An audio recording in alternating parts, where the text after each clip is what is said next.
Am I doing enough?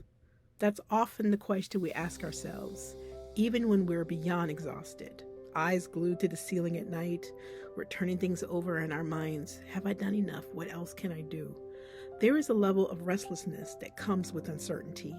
And as we embark on this journey, at times, all those unanswered questions move from the sidelines to the center of our consciousness. They lay bare, directly in our path, causing us to stumble. Have I done enough for my child? What else can I do? What should I be doing? While well meaning, in some ways, when we question ourselves or allow our actions to be questioned, it's a way of shaming us to believing that what we have done so far is not enough, that we are somehow not enough, that we are ill equipped. Now, we may have been caught unprepared moms, but as daughter of the king, we are certainly not ill equipped. I think about us, whether it's been 10 minutes for that mom whose baby is in the ICU, or 10 years for that mom whose child cannot get a fair IEP, or services for speech, occupational therapy, or physical therapy, or approval from the insurance company for that surgery or procedure. Even for the mom where it's been decades and you've managed to create a soft place for your adult child to land and be safe, or you're trying to figure out how to do that. It is not easy. Those challenges are relentless.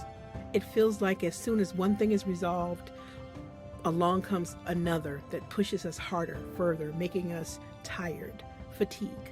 But it's also testing our resilience and faith. What I know for sure is that prayer changes things.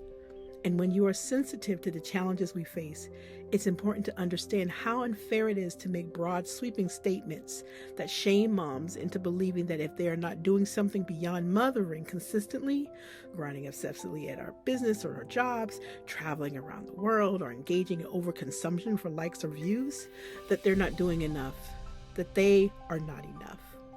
I saw something in my feed recently that read, "You said you were going to do this when you had more time. There are no excuses." Listen to me, Mom. If all you can manage to do is roll out of bed and feed your kids and then roll back over, it is enough. If all you can manage to do is think the thoughts that you didn't have time to think yesterday, it is enough. If you manage to read one article or blog post or even a social media post about our kids' diagnosis to engage as a first step to create community for yourself, it is enough. If you are not cooking and relying heavily upon delivery services because that's just where you are right now, it is enough. And if all you can manage in your day is to say, "God, I thank you," that is enough. What I know for sure is that prayer changes things. Moms, we are hard pressed on every side, but not crushed. Perplexed, but not in despair. Persecuted, but not abandoned. Struck down, but not destroyed.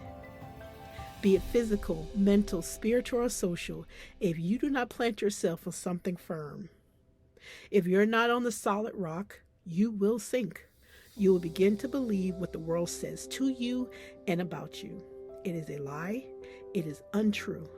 This is why I know prayer works. You know, the song, "What a Friend We Have in Jesus," it says right there in the lyrics, "Oh, what peace we often forfeit. Oh, what needless pain we bear. All because we do not carry everything to God in prayer." There's no pretty bow to tie around this.